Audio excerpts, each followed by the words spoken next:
สุดยอดพี่น้องเลย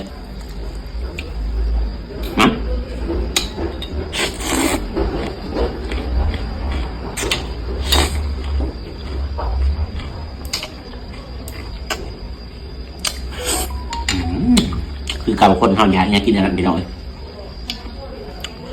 กินเองแซ่บเอง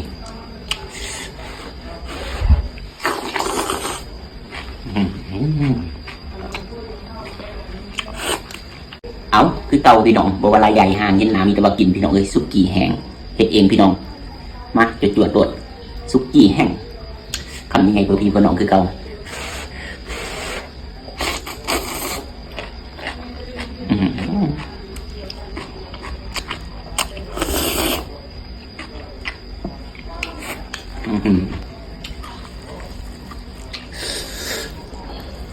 สุดยอดพี่น้องเลย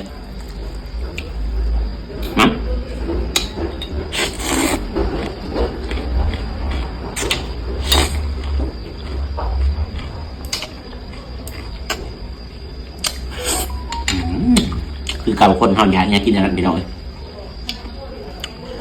กินเองแซ่บเอง